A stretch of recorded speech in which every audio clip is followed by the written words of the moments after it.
ഒരൗഷധവുമില്ല, ഒരു ശമനവുമില്ല. ഇല്ലാ ശിഫാഉക.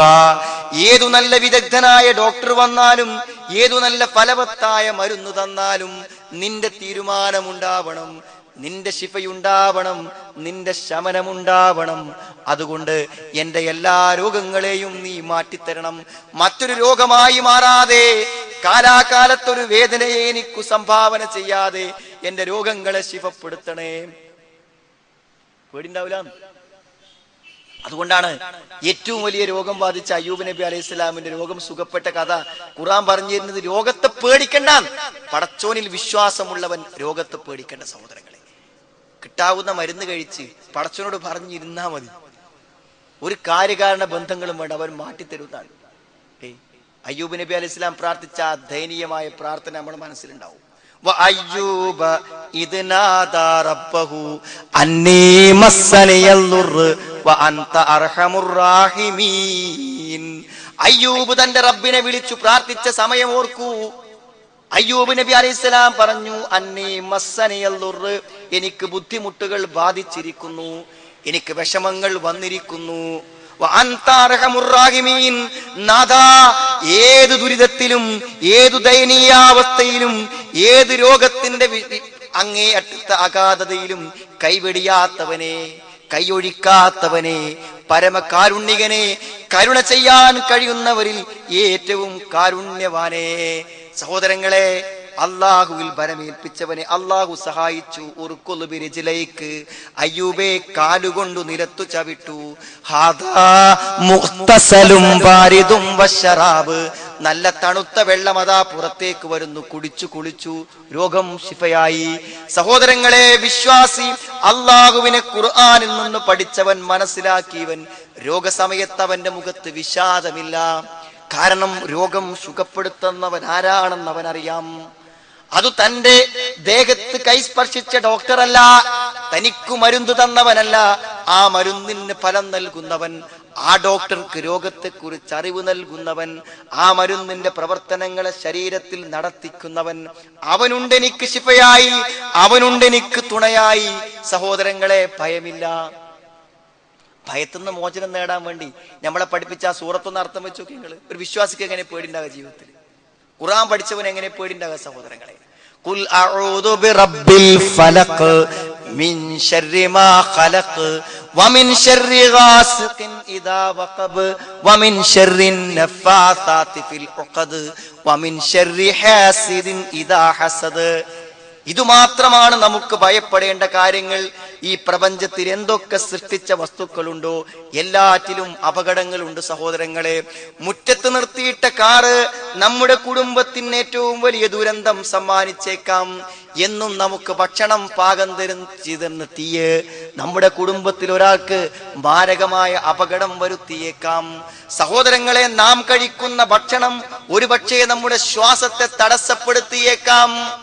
ജീവിതത്തിൽ നമ്മൾ ഉപയോഗിക്കുന്ന എല്ലാറ്റിലുമുണ്ട് അപകടത്തിന്റെ മറുവശം. അതുകൊണ്ട് രക്ഷിതാവേ, കൂരിരുട്ടാർന്ന രാത്രിക്ക്, ഭയം നിറഞ്ഞ രാത്രിക്ക് നല്ല സമാധാനത്തിന്റെ, സന്തോഷത്തിന്റെ പ്രഭാതമുണ്ടാക്കുന്ന പുലരിയുടെ നാഥാ, ഖുൽ അഊദു ബിറബ്ബിൽ ഫലഖ്, പുലരിയുടെ രക്ഷിതാവിനോട് ഞാൻ രക്ഷ ചോദിക്കുന്നു.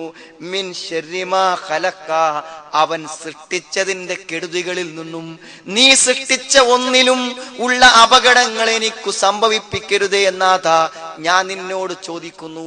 എല്ലാ നമസ്കാര ശേഷവും ഓതണം ഈ സൂറത്ത്. എല്ലാ പ്രഭാതത്തിലും എല്ലാ പ്രദാശത്തിലും ഓതണം ഈ സൂറത്ത്. അസുഖങ്ങൾ വരുമ്പോൾ ഓതി കയ്യിലൂതി തടവണം ഈ സൂറത്ത്. എപ്പോഴും ഓതാൻ വേണ്ടി പഠിപ്പിച്ച, നിർഭയത്വത്തിന് വേണ്ടി പഠിപ്പിക്കപ്പെട്ട സൂക്തം മിൻ ശർരി മാ ഖലഖ് വമിൻ ശർരി ഗാസിഖിൻ ഇദാ വഖബ്. രാത്രി മൂടി തുടങ്ങുമ്പോൾ പേടി തുടങ്ങുകയാണ്, ഭയം മനസ്സിലേക്ക് വരികയാണ്. പകലിന്റെ സൂര്യൻ അസ്തമിക്കുമ്പോൾ ഇരുട്ടിന്റെ ഭയം മെല്ലെ മനസ്സിലേക്ക് കടന്നു വരികയാണ്. അതുകൊണ്ട് നാഥാ ഞാൻ പറയുന്നു, വമിൻ ശർരി ഗാസിഖിൻ ഇദാ വഖബ്, ഇരുട്ട് മൂടി വരുമ്പോൾ ആ ഇരുട്ടിന്റെ ഭയങ്ങളിൽ നിന്നും ഞാൻ നിന്നോട് രക്ഷ ചോദിക്കുന്നു. വമിൻ ശർരി ഗാസിഖിൻ ഇദാ വഖബ് വമിൻ ശർരി നഫാസാതി ഫിൽ ഉഖദ്, ഇവിടെ ദുർമന്ത്രവാദികളുണ്ട്, സിഹ്ർ ചെയ്യുന്നവരുണ്ട്, മാരണക്കാരുണ്ട്. അവരെന്തൊക്കെ ഗൂഢോത്രങ്ങൾ ചെയ്താലും നാഥ, ഞാൻ നിന്നോട് ചോദിക്കുന്നു, അതൊന്നും എനിക്ക് കേൾക്കാതിരിക്കാൻ, അതിന്റെ വിപത്ത് എന്റെ വീട്ടിൽ വരാതിരിക്കാൻ, അതിന്റെ വിപത്തുക്കൾ എന്റെ ദേഹത്തു സ്പർശിക്കാതിരിക്കാൻ, അതെന്റെ ദാമ്പത്യത്തെ ബാധിക്കാതിരിക്കാൻ. വമിൻ ശർരിൻ നഫാസാത്തി ഫിൽ ഉഖദ്, കെട്ടുകളിൽ ഊതുന്നവരുടെ, ദുർമന്ത്രവാദികളുടെ, മേജിക്കുകാരുടെ, അതേപോലെ തന്നെ സാഹിറന്മാരുടെ, മാരണക്കാരുടെ, ഗൂഢോത്രക്കാരുടെ എല്ലാ തിന്മകളിൽ നിന്നും ഞാൻ നിന്നോട് രക്ഷ ചോദിക്കുന്നു നാഥ. എനിക്ക് ശത്രുക്കളുണ്ട് അസൂയ കൊണ്ട്, എന്റെ കുടുംബത്തിലുണ്ട്, എന്റെ ബിസിനസ്സിലുണ്ട്, എന്റെ ജീവിതത്തിൽ എവിടെയും എനിക്ക് അസൂയക്കാരുണ്ട്. വമിൻ ശർരി ഹാസിദിൻ ഇദാ ഹസദ്, അസൂയ വെക്കുന്നവന്റെ അസൂയയിൽ നിന്നും. സഹോദരങ്ങളെ, ഇത് മനസ്സിലാക്കിയ ഒരു വിശ്വാസി നിർഭയനല്ലേ ഇവിടെ? അയക്ക് എന്തിനെ കുറിച്ചാ പേടി? ഒന്നിനെ കുറിച്ചും പേടില്ല, ഒന്നിനെ കുറിച്ചും പേടില്ല. സഹോദരങ്ങളെ, ഞാൻ പറഞ്ഞല്ലോ, ഒരു വിശ്വാസത്തിന്റെ അടിത്തറയാണ് ഒരു മനുഷ്യന് ഖുർആൻ ആദ്യം നൽകുന്നത്. ഒരു തെറ്റിദ്ധാരണ ഉണ്ട് എല്ലാ ആളുകൾക്കും. എന്താ അറിയോ? നമ്മൾ ആഗ്രഹിച്ചതൊക്കെ ഇവിടെ നടക്കുന്നതാണ്. എനിക്കൊരു നല്ല വീടില്ലാതെ പോയത് അന്ന് ഞാൻ ചെറിയൊരു അശ്രദ്ധ എൻ്റെ അടുത്ത് സംഭവിച്ചു പോയി. അതാണ് എന്റെ ആരോഗ്യത്തിന് ചെറിയ രോഗങ്ങൾ വരാൻ കാരണം. ഞാൻ കുറച്ചു കാലം ഭക്ഷണത്തിലൊന്നും ശ്രദ്ധിച്ചില്ല, അതുകൊണ്ടാണെന്ന്. എല്ലാറ്റിനും നമ്മുടെ മുമ്പിൽ കാരണമുണ്ട്. സഹോദരങ്ങൾ, നിങ്ങൾ കേൾക്കണം, സമ്പൂർണ്ണ സംതൃപ്തിയോടൊരു ജീവിതം ഇവിടെ സാധ്യമേ അല്ല. എത്ര സുഖമുണ്ടെന്ന് പറയുന്നവനും അതിൽ അപാകതകളും ന്യൂനതകളും ഉണ്ട്. നമ്മുടെ ഒരു തെറ്റിദ്ധാരണ മാത്രമാണ്. അതായത് ആഗ്രഹിച്ചത് സമ്പൂർണമായി നേടാൻ ഈ ലോകത്ത് പറ്റില്ല. ഒരു കാര്യത്തിൽ ഒരു സമ്പൂർണ്ണ ദാമ്പത്യം അപ്രാപ്യമാണ് ഇവിടെ. ഒരു സമ്പൂർണമായ വിശ്രമം അപ്രാപ്യമാണ് ഇവിടെ. കാരണം അതിന് നമുക്കൊരു ലോകമുണ്ട്. ഏതാണ് ആ ലോകം?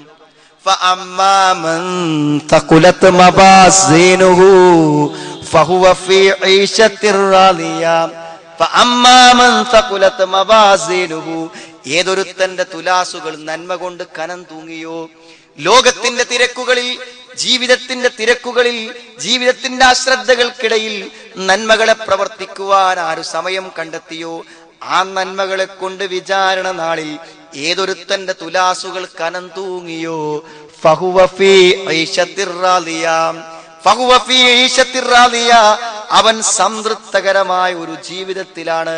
അവനവിടെ സംതൃപ്തകരമായ ദാമ്പത്യമുണ്ട്, അവനവിടെ സംതൃപ്തകരമായ ഭക്ഷണമുണ്ട്, അവനവിടെ സംതൃപ്തകരമായ വിശ്രമ കേന്ദ്രങ്ങളുണ്ട്, അവനവിടെ സംതൃപ്തകരമായ മക്കളുണ്ട്, അവനവിടെ സംതൃപ്തകരമായ സുഹൃത്തുക്കളുണ്ട്, ഭക്ഷണങ്ങളുണ്ട്, പഴങ്ങളുണ്ട്, കാലാവസ്ഥയുണ്ട്, ചുറ്റുപാടുകളുണ്ട്. ഒരു വിഷമമില്ലാത്ത സമ്പൂർണമായ സ്വർഗം. അത് മനസ്സിലാവില്ല എപ്പോഴാ ഖുർആൻ പഠിക്കുമ്പോൾ. സ്വർഗത്തെ കുറിച്ചുള്ള ആയത്തുകൾ ഇങ്ങനെ എടുത്തിട്ട് വായിച്ചു നോക്കിയും. ഇന്നല്ലദീന ആമനൂ വഅമിലുസ് സ്വാലിഹാത്ത് കാനത് ലഹും ജന്നാത്തുൽ ഫിർദൗസ് നുസ്ലാ. വിശ്വസിക്കുകയും സൽക്കർമ്മങ്ങൾ പ്രവർത്തിക്കുകയും ചെയ്തവർക്ക് നാളെ സ്വർഗം വിരുന്നായി നൽകും. നാളെ സ്വർഗം അവർക്ക് വിരുന്നായി നൽകും. അവരെ വിരുന്നുകാരെ പോലെ സ്വർഗത്തിൽ പ്രവേശിപ്പിക്കും. ലാ യബൂന ഫീഹാ അൻഹാ ഹിവലാ, യാതൊരു മാറ്റവും ആഗ്രഹിക്കാത്ത, എന്നെന്നും ശാശ്വതമായി ജീവിക്കാൻ ആഗ്രഹിക്കുന്ന, മടുപ്പുളവാക്കാത്ത, ഒന്നും നഷ്ടപ്പെടാത്ത സമ്പൂർണതയുടെ സ്വർഗമുണ്ട് അവിടെ.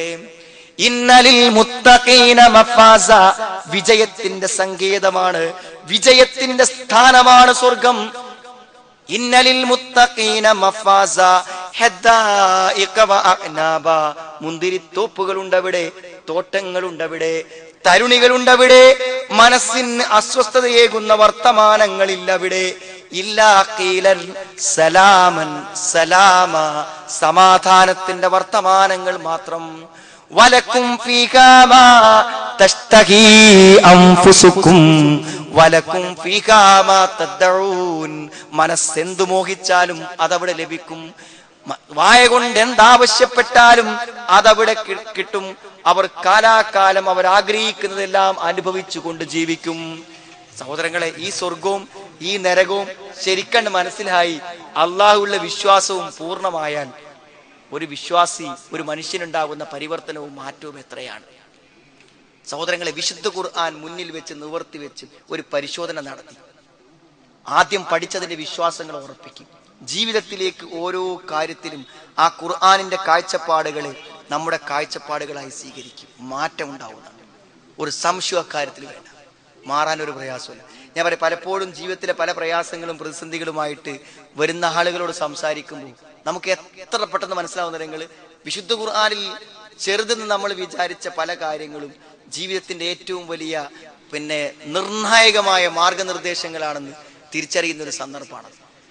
രണ്ട് പ്രൊഫഷണലുകളായിട്ട് രണ്ടാളും ഉന്നത വിദ്യാഭ്യാസമുള്ള ആളുകൾ. സഹോദരങ്ങളെ, ദാമ്പത്യമായി അവർ ജീവിക്കാൻ തുടങ്ങിയിട്ട് 30 വർഷത്തിലേറെയായി.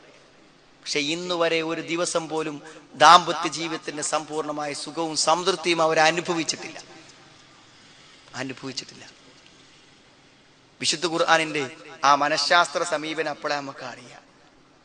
അതിന്റെ ചെറിയൊരു നിർദ്ദേശത്തിന് പോലും എത്ര വലിയ വില ഉണ്ട് അത് മനസ്സിലാവും. എന്തറിയോ, ഭർത്താവിനേക്കാളും വലിയ ഉദ്യോഗമാണ് ഭാര്യക്ക്. ഒരു ദിവസം പോലും അയാൾക്ക് കീഴ്പ്പെട്ട് അവൾ ജീവിച്ചിട്ടില്ല. ഒരു ദിവസം തന്റെ ഭർത്താവിന് കീഴ്പ്പെട്ട് അവൾ ജീവിച്ചിട്ടില്ല. പിന്നെ എങ്ങനെ ജീവിതം മുന്നോട്ട് പോവാ? ഖുർആൻ പുരുഷന്മാർക്ക് നൽകിയ ഒരു പദവിയുണ്ട് സഹോദരങ്ങൾ. വലിർരിജാലി അലൈഹിന്ന ദറജ. പുരുഷന്മാർക്ക് അവരുടെ മേലൊരു പദവി അല്ലാഹു നിശ്ചയിച്ചു കൊടുത്തിട്ടുണ്ട്. അർറിജാലു ഖവ്വാമൂന അലൻ നിസ്സാ ബിമാ ഫല്ലലല്ലാഹു ബഅ്ദുഹും അലാ ബഅദ്. പുരുഷന്മാർക്ക് സ്ത്രീകളെ നേരെ ചൊവ്വെ നടത്തിക്കൊണ്ടുപോകാനുള്ള ഒരു അധികാരം അല്ലാഹു നൽകിയിട്ടുണ്ട്. അത് അവർക്ക് എങ്ങനെ കിട്ടി? വബിമാ അംഫഖൂ മിൻ അംവാലിഹിം. അവരുടെ സ്വത്തുകൾ ആ സ്ത്രീകൾക്ക് വേണ്ടി ചിലവഴിച്ചു നേടിയതാണ് അവരത്. സഹോദരങ്ങളെ, ഒന്ന് പരിശോധിച്ചാൽ മതി.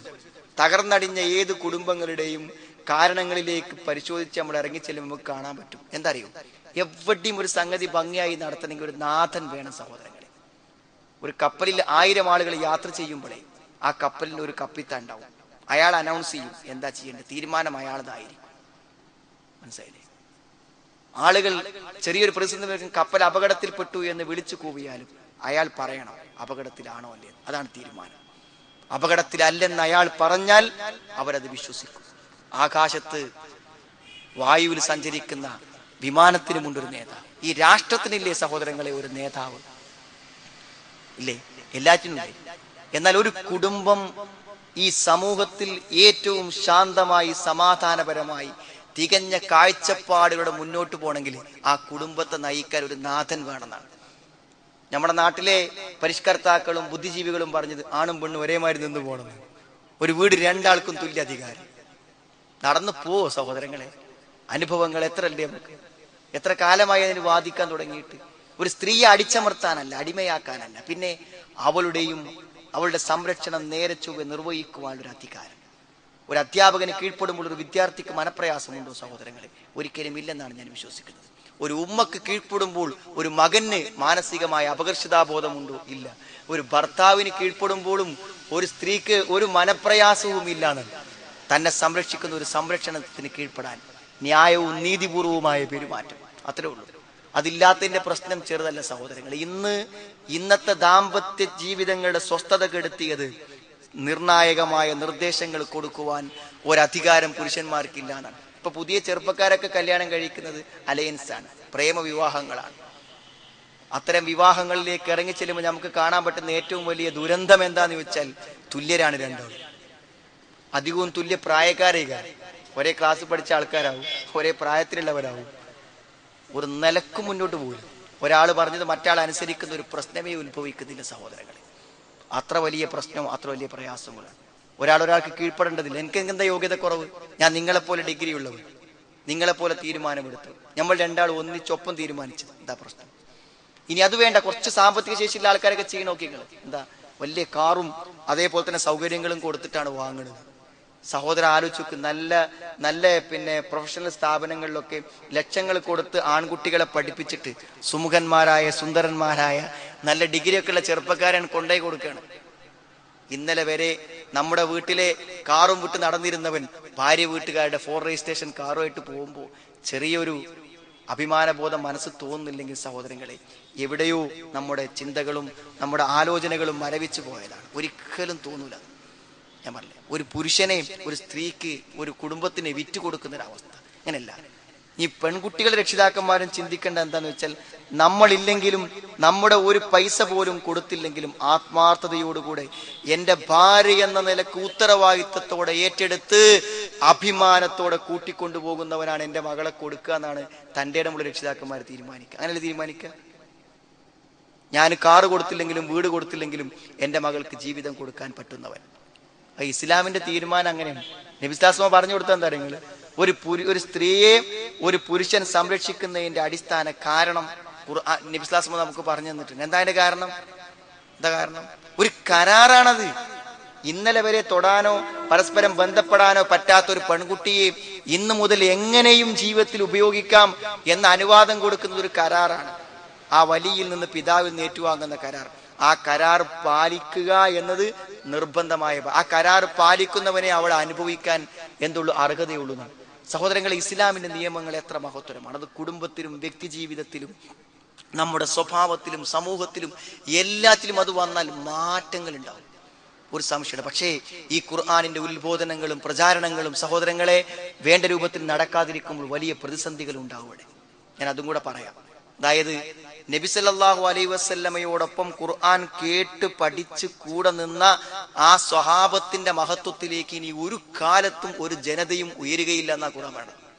ഖൈറുന്നാസ്, നബിന്റെ കൂടെ നിന്ന ഖുർആൻ നേരിട്ട് കേട്ട് പഠിച്ച ഉത്തമരായ ആ ജനതയോടൊപ്പം എത്താൻ ഇനി തലമുറയിൽ ആർക്കും പറ്റൂല എന്നാണ് നബി സ്വല്ലല്ലാഹു അലൈഹി വസല്ലം പ്രഖ്യാപിച്ചത്. ഖൈറുന്നാസ്, ഏറ്റവും നല്ല നൂറ്റാണ്ട് എന്റെ നൂറ്റാണ്ട്, പിന്നെ അടുത്ത നൂറ്റാണ്ട്. നൂറ്റാണ്ടുകൾ പിന്നിടുമ്പോൾ സഹോദരങ്ങളെ സമൂഹത്തിന് മാറ്റങ്ങൾ ഉണ്ടാകാൻ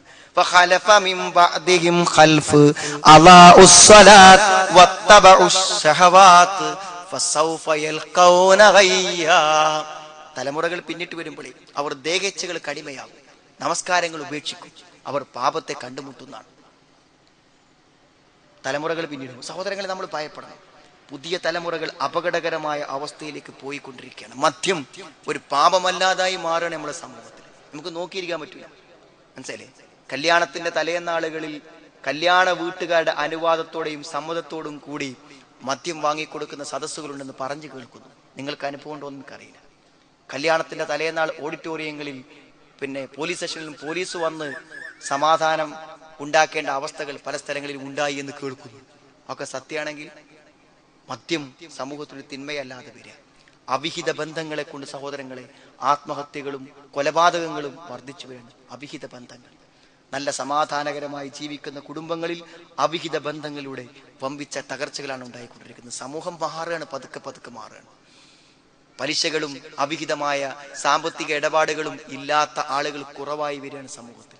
സഹോദരങ്ങളെ, പ്രതീക്ഷ കെടുത്താനല്ല, പക്ഷേ ഒരു നല്ല ഉത്തമ ജനതയെ സൃഷ്ടിക്കാൻ പറ്റുന്ന ഈ ഏറ്റവും അർത്ഥവത്തായ വിശുദ്ധ ഖുർആൻ ജനങ്ങളിലേക്ക് എത്തിക്കല്ലാതെ നമ്മുടെ മുമ്പിൽ ഒരു പരിഹാര മാർഗമില്ല. വിശ്വാസ രംഗത്തും സദാചാര രംഗത്തും എല്ലാ രംഗത്തും അത്ഭുതകരങ്ങളായിട്ടുള്ള, നമുക്ക് അവിശ്വസനീയമായിട്ടുള്ള പിന്നെ അധപതനങ്ങളാണ് ഉണ്ടായിക്കൊണ്ടിരിക്കുന്നത്. ഇതിനെതിരെ ചികിത്സിക്കാൻ പറ്റുന്ന ഏറ്റവും വലിയ ആയുധമാണ് വജാഹിദും ബിഹി ജിഹാദൻ കബീറ, ഖുർആൻ.